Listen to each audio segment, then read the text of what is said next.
Shalom, heilige Yidden. Okay, let us continue the Mishnah together. So we were in the middle of Pirkei, Mishnah Hey, quoting Hillel Hazaken.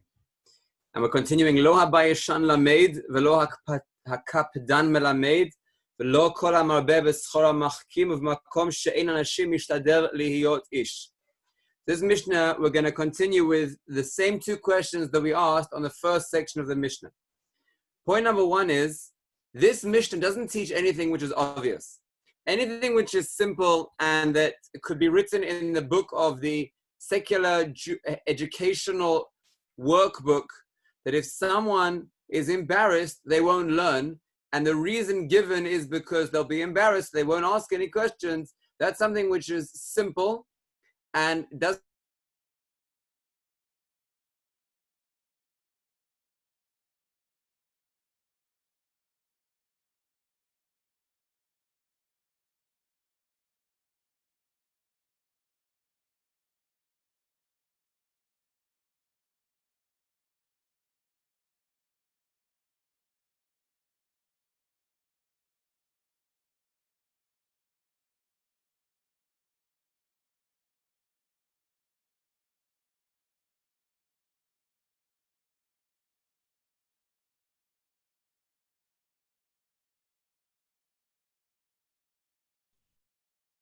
My deep apologies. Can you hear me now? Great, I'm sorry. I think Rashi was upset with me that I was saying that his pshat doesn't answer deeper questions, so he cut me off. So Rashi does say that pshat, quoting the Gemara in Brachos at the end of Maseches Brachos, and it's a true point. We're not coming to Chazron to say it's not a true point. It's certainly a true point. If a person is embarrassed and therefore he doesn't ask questions, then he won't get the main points that he needs to get or the points that are bothering him. It's a true point. If someone is a Rebbe and he's makpid all the time and he gets angry and he doesn't give space for the Talmidim to ask their questions, and they'll miss points and he won't be a good teacher, it's certainly a true point. What we're asking is, it's not the main concept of what holds a person back from learning. If someone is a baishan, and therefore they sit in the class and they listen for the full shiur, they will learn a lot. There'll be points, nekudos over here, which they didn't understand. Those points they won't understand. That's fine, but they still will learn something. Here it says, Lo habayeshan lamed. Someone who's embarrassed isn't learning. It's not true that they're not learning. There will be points where they're embarrassed to ask that they won't learn those points. But to say such a general statement across the board, Lo habayeshan lamed, seems to be not accurate. You should say, habayeshan mefasfes. Habayeshan misses points. That would be an accurate statement. And also, lo kapdan melamed. It's true that if someone is kapdan, if someone gets angry as a Rebbe, then his students, there'll be points they won't be able to ask and they'll miss those points. Okay, but there'll still be a lot of things that they will be able to learn from him. So if you want to say he's not the ideal Rebbe, okay, he's not the ideal Rebbe. I hear that, I understand that. That doesn't make him not a Rebbe at all. Lo kapdan melamed at all. So those two questions are the questions there. Lo kol hamarbe b'schora machkim. There's a basic question on this, which is that, is it good to work or not good to work? This is a question that we addressed in our last year on this Mishnah, but we used Rashi. And again here, Rashi is going to give us a big surprise, which is important for us to clarify that point. Is it good to be working or not good to be working? So if you read the Mishnah carefully, it's saying it is good to be working. Lo kol hamarbe b'schor machkim, meaning many people who invest a lot in their business will become clever, but not everybody. That's the deal. Lo kol hamarbe b'schora, not everyone who invests themselves in work will become machkim. Meaning it sounds like lehefech, it's saying it is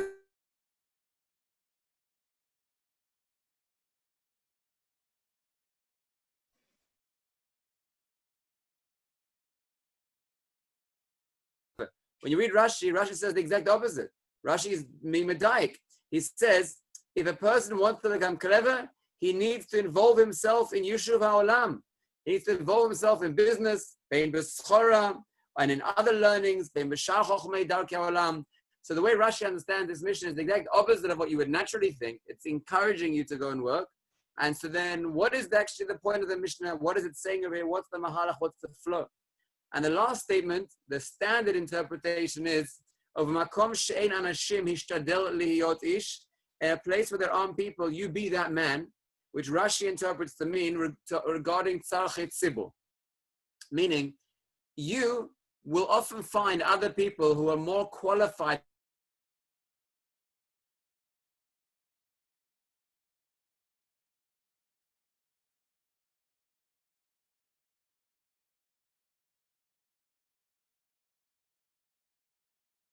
Baruch Hu has placed you now to be the right person at the right time to get involved. So it's two sides. On the one side, you should get involved when there's no one else around. On the other side, when there is no one else, when there's someone else around, you should be careful to recognize it's not your role. You shouldn't be getting involved. That's the pshat. That's the way Rashi understands it. The Lubavitcher Rebbe once said, and I think this is an appropriate story to quote here, he said that if you know Aleph and Beis, and that's all you know in the world, Aleph and Beis, and you meet someone who just knows Aleph, then it's your obligation to go and teach them Beis. Because if there's no one else to teach them anything, and you know something more than them, you might say, but what do I know? I know Aleph and Beis. Yes, but that's your role right now, to teach them Beis. Okay, and the final point that I want to make that we started with, that we actually mentioned in the last shir, is to take note that the first 4 or 5 statements are statements. They're not injunctions. They're not a message. Rather, they're saying, Ein bor yirechet, it's just a fact. Lo ha'amaretz chasid, it's a fact. Lo ha'bayeshan lomet is a fact. Lo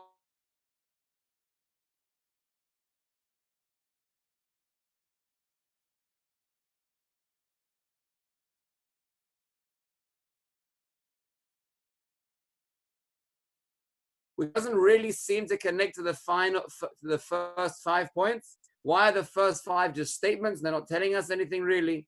And then the last one is giving us an instruction, but it's not clear what it's actually coming to instruct us. Okay, so that's all the background that we need in order to get a fuller picture of this Mishnah. So what I'm saying now is lightly based on the Maharal. Lo ha'bayeshan lomed, velo ha'kapdan melamed. Let's give a new interpretation of those 2 phrases, which will explain to us, hopefully, why they're mahuti, why they're the essence of what it's saying, not just a side point of they're not going to ask questions. Because the word says that when someone has the nature of being a bayashan, he won't be able to learn. Lo ha-bayashan lomed. We're not talking about something side point over here. We're not saying if he's embarrassed, then he won't ask questions, and if he doesn't ask questions, he won't learn. We're not saying side points. We're reading the words of the Mishnah as they are. Lo ha-bayashan lamed. Someone who has the character trait of being embarrassed, he won't learn. And the second one also, velo ha-kapdan melamed. We're not saying a side point. We're not saying if someone is all makpid, then because he's all angry with his students, then they'll be embarrassed to ask questions, and then because of that, he won't end up being a good teacher. That's not what we're saying. We're saying that someone who's a kapdan, that's not called teaching. That's not melamed. It's not teaching.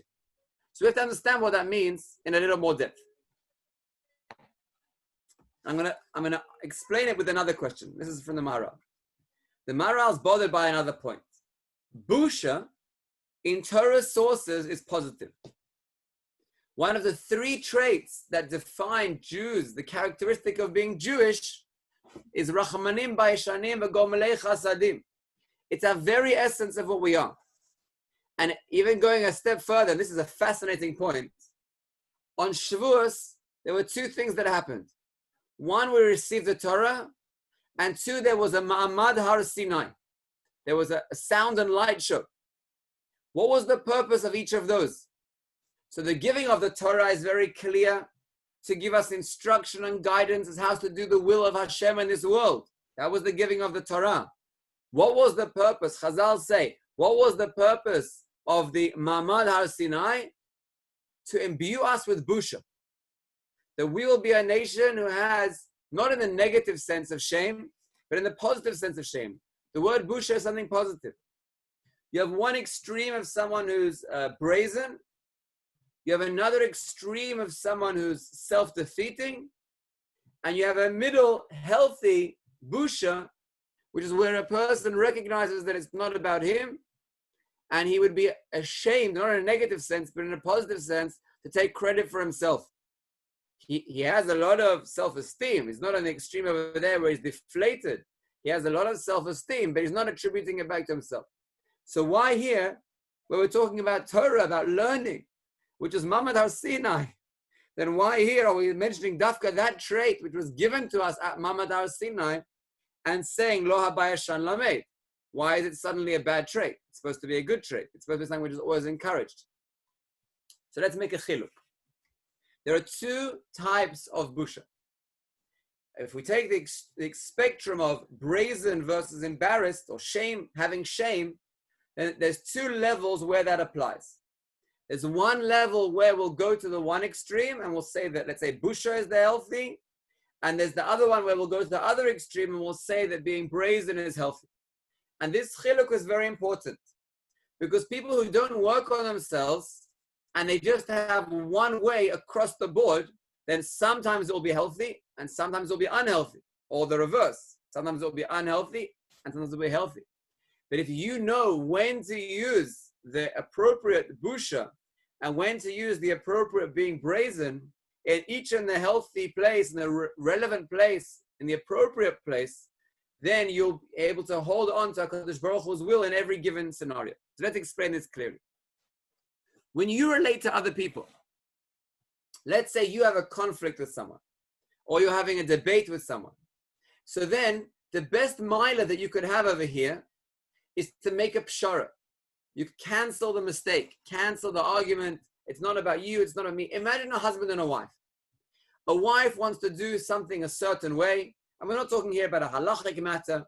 So the husband, the best thing that he could do is to say, that's fine, do it your way. And he's mevater on that point. You want to move it that way, you want to put that picture, whatever you want. I'm free, I'm with you. You do it your way, I'm happy. And that sense of like not having an opinion, if you like, if it's going to cause friction, not being brazen and saying my way is the right way and I'm going to prove to you my way is the right way, that's a very healthy trait. When you have that sense of I'm easygoing, I'm looking for a pshara, I'm willing to let you have your way, it's very healthy and it will encourage good interpersonal relationships with people. It's very encouraged. And also in a different sense, the way you relate to HaKadosh Baruch Hu. If you say, HaKadosh Baruch Hu, I want it my way, and if it doesn't go your way, you say, Hashem, why did you do that? It's supposed to be different. And you start making a fuss to HaKadosh Baruch Hu. I was planning this plan and that plan, and HaKadosh Baruch Hu, you didn't plan it, it didn't go my way that I wanted. Here to have busha is very healthy. To say, HaKadosh Baruch Hu, it doesn't have to be my way, I understand your way is a much better way than my way. You know what you're doing, I'm stepping out of it. That's a healthy attitude. So in the way that you relate to other people, and in the way that you relate to Hashem, being brazen will be an unhealthy trait, and having busha, the way we're defining it here, a healthy way of saying, I'm easygoing, I'm letting it pass, I'm with you, Hashem, I'm with you, other people. It's a healthy trait. Where is it different? Where is it that it's unhealthy? In learning Torah. In learning Torah, the Gemara says that at the beginning, when a father and a son or a Rebbe and a Talmud sit down to learn, they are sonim zeh lezeh. They hate one another. They don't really hate one another, but they act as if they're fighting. They act as if their point is the true point and they're willing to fight it to the death. And they shout and they scream. Anyone who has never been into a beis medrash in their life, but they know what learning's about because they've been to a public library, and they walk into a beis medrash, they are in shock. They're like, what's going on? What happened today? All of a sudden, everyone's in a big ruckus. You go, no, this is a pretty normal day in yeshiva. But he's shouting at him and he's shouting at him. I can't even hear myself think in this place. And then you realize, yeah, that's true. It's interesting. Like, why is that? Why in a library does everyone have to be quiet to think? And in a beis medrash, only when you're, I'm not talking about an exceptional person who's screaming so loudly that he silences the rest of the beis medrash, but in a sense where you're just shouting it out and you're discussing the point and you're getting the point through. Like there, it looks like there's sonim zeh et zeh. Although at the end, at the end, as the Gemara continues, Niim Oavim Zed. They come to love one another. It looks like they're fighting each other and they end up in love with each other. My Rebbe in Keren B'Yavneh of Buchros once said to us, how do you learn a Tosfos? There are 3 stages in learning a Tosfos. Stage number 1, you look at this Tosfos and you say, this Tosfos is genius. He understands everything.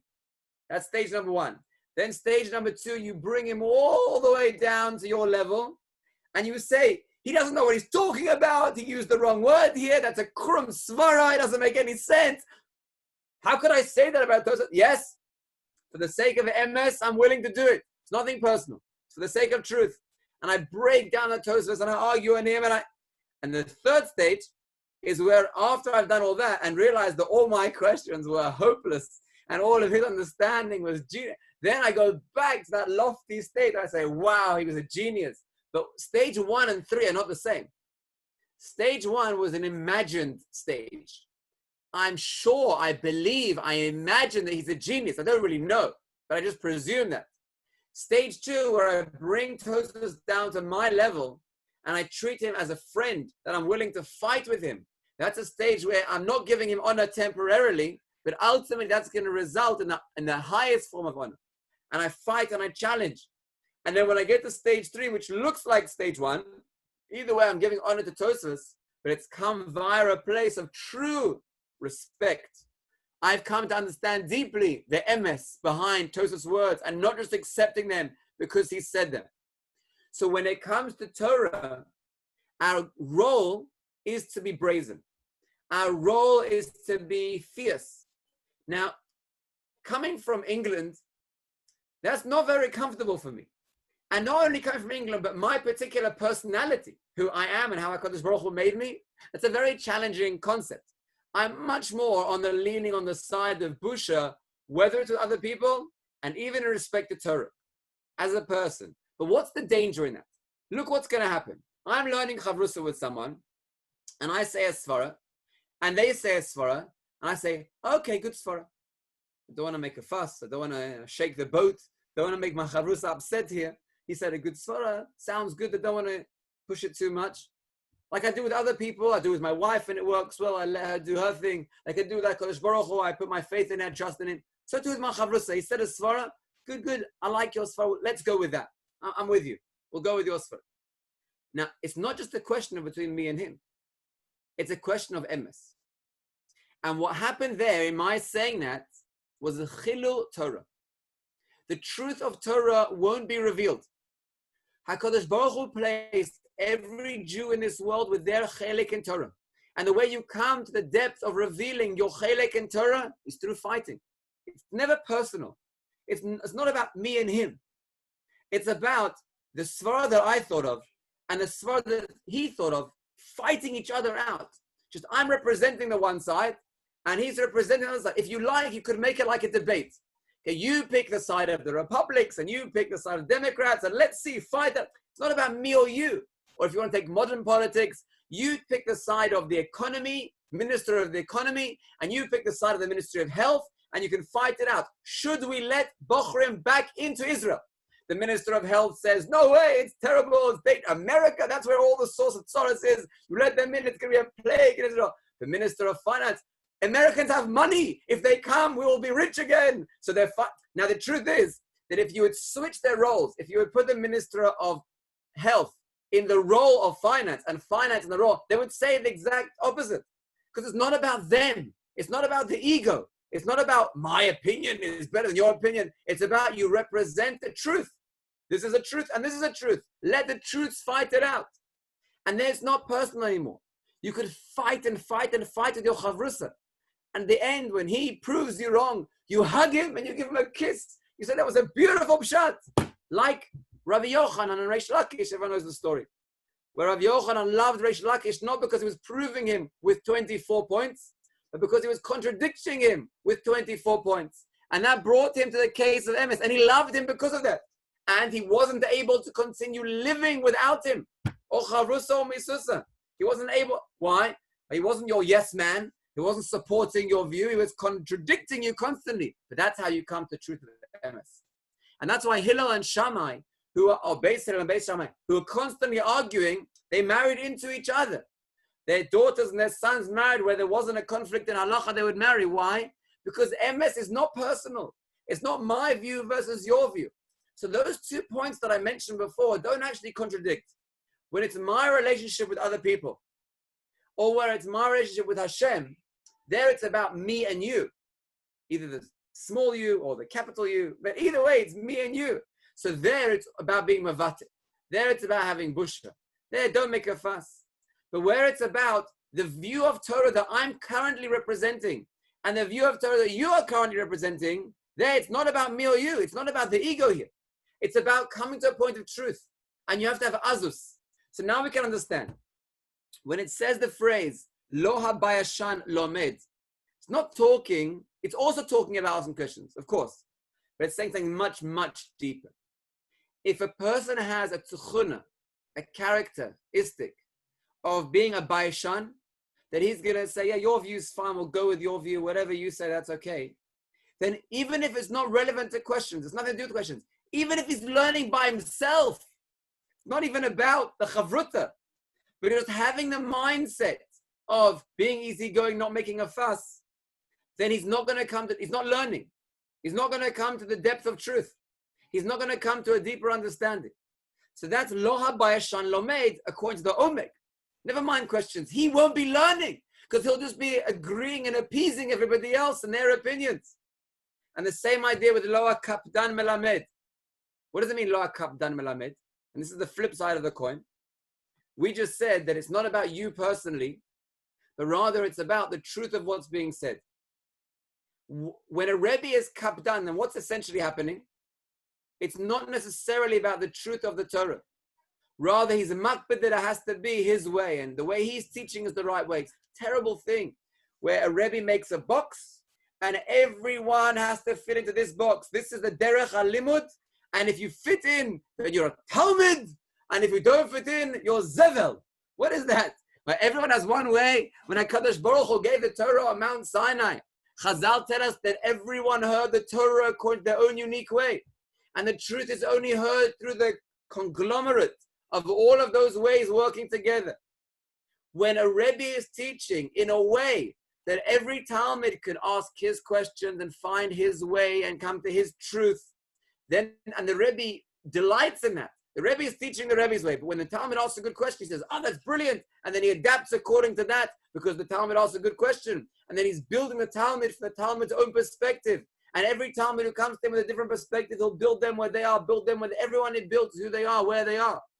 Oh, then he's melamed, because he's teaching them to come to their truth in their understanding. But if he's a kapdan in the way of, I have a shir to give, this is my shir, don't ask any questions to anybody, don't get in the way, I have what I'm coming to teach here.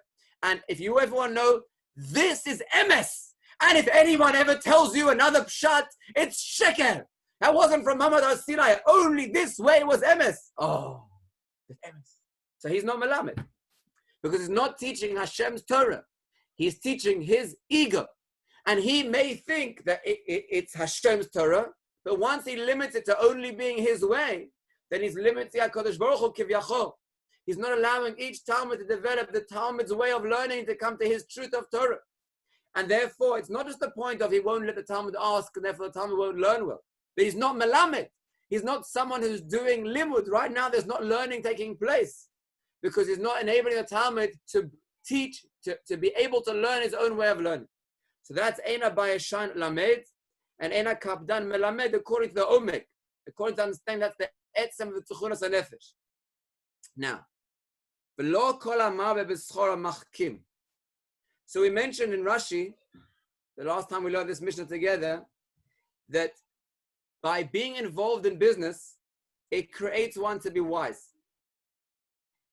When you have a recognition that what you're looking for is emes, that you're looking to understand not you being in the center, but HaKadosh Baruch Hu being in the center, then it's not limited to finding a way in things. But rather, you will start to recognize HaKadosh Baruch Hu throughout everything you're involved in. And dafka, by being involved in the world, you will start to recognize HaKadosh Baruch Hu's wisdom beyond the limited scope of where you are. And therefore, yes, Rashi is encouraging us to go out to the world, and the way Rashi puts it is, Bein b'schora, bein b'shar chochmot, darkei olam. Because what we're coming to recognize here is that we're not the center. And that's going to be a theme that's going to take us throughout the whole Mishnah. HaKadosh Baruch Hu is the center. If you come to the business world to make money, now you're making yourself the center. You're not going to become wise from that. But if you come from the business world for HaKadosh Baruch Hu, and you make HaKadosh Baruch Hu the center, then you will come to use business as a way of coming close to Hashem. Now listen to one line Rabbeinu Yonah. He only has one line on this piece. Says Rabbeinu Yonah, Lo kol amar b'besora schora machkim. Why? Ho'oseh mimenu keva u'mitoroto arai v'lo yechkam le'olam. When a person is involved in business, and he is involved in the world, but he recognizes that it's a secondary point to him. And when I say secondary, I don't just mean secondary meaning it's just there for him to earn parnasa, but it's really a waste of time. And if he didn't have to work, it would be better if he didn't have to. But he recognizes that it's secondary because his goal here is to put HaKadosh Baruch Hu in the center. And he makes the Torah his kever. He makes HaKadosh Baruch Hu his center. Then he'll be able to come close to Hashem. He'll be able to use all the elements of the world to come close to Hashem because he recognizes that he's not stuck in what he is. The world hasn't stuck him in, I need to work, what can I do? It's a b'diavad situation. But rather, this is Hashem set up. Are you going to learn a message from it? Are you going to come close to Hashem from it? Oh, then you have hope. The summary of all of this point is the last line. And this is my summary point, which is going to tie the whole mission together. Hear these words very well. We asked the initial question that we asked last time, why are there 5 statements and then 1 injunction? So this I didn't see anywhere, but I like it. And it's maybe coming out of the Ruach Chaim on the last part. He doesn't say the first part, but if you tie it together, I think it can be an excellent explanation. People have a misconception of this world, that the world is the way it is. They were designed the way they were designed. And if something doesn't go the way it's supposed to go, then they're not responsible for it. People are very quick to put responsibility, which is really supposed to be on them, on other events, which aren't to do with them. And therefore, if they say, I'm a bor, I'm a bor. And if they say, I'm a aretz, I'm a aretz. And if they say that my nature is a baishan, then I'm a baishan. And they say, if my nature is a kapdan, then I'm a kapdan. And if they say you have to be involved in the world for business, then that's just the metzius of the world. You have to be involved. That's just the way things are.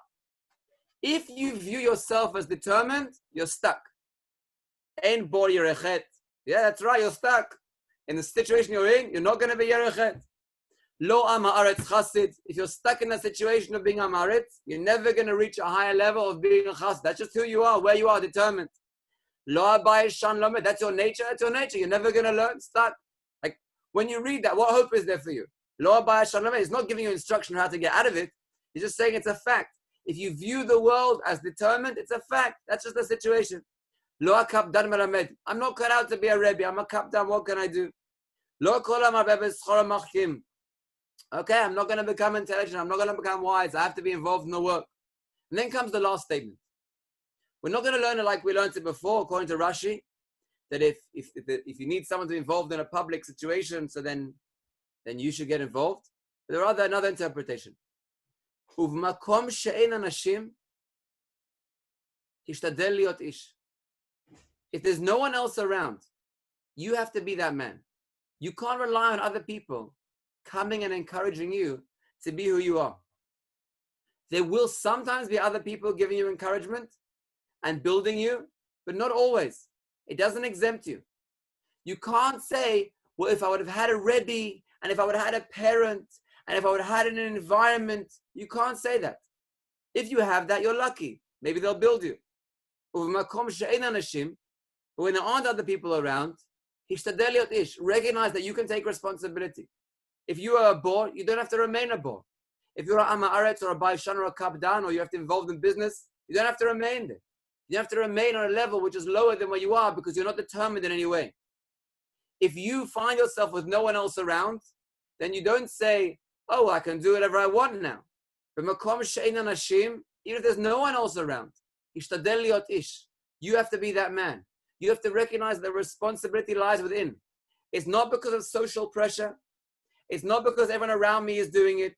It's not because a Rebbe told me to do it. It's not because of I'm going to be embarrassed if people see me doing it. It's independent. The source of responsibility is in me. I'm not limited in any way to any of these life situations that I was initially placed in. But makom she'ein anashim, if there's no one out there to build you, there's no one out there to give you positive peer pressure or negative peer pressure, meaning positive, meaning that you want to look up to them, or negative, meaning you're embarrassed that you wouldn't do it around them. If there's no external pressure on you to be a man, it doesn't make a difference. The responsibility is still in you.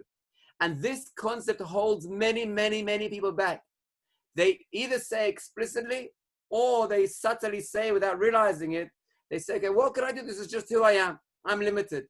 And they say, halavai, I would have had a better mavugar. Halavai, I would have had a better Rebbe or kesher with my Rebbe. Halavai, halavai, halavai, halavai, and they remain in the pits. But makom she'ein anashim, if life doesn't give you the people that you would like there to be to build you, you're independent. The source of responsibility is within you. Don't look outside of yourself. Hishtadel liot ish. And therefore, the first 5 were statements, because the first 5 was saying, if you don't have this perspective, recognize you're going to be stuck there. You'll be stuck as a board. You'll be stuck as a baishan. You'll be stuck in the world of business without recognizing HaKadosh Baruch Hu behind it. But if you recognize this last point, which is a tikkun on all the earlier ones, you don't need all of those things. You don't need other people. You don't need anything external. The source of responsibility is in you. Hishtadel liot ish. Then you can rise above everything. There's no more statements. There's no more statements. There's no more, this is the way it is. I can be a man. I can overcome everything. Ish holech. Ish constantly growing. Yishar koach. Have a good night.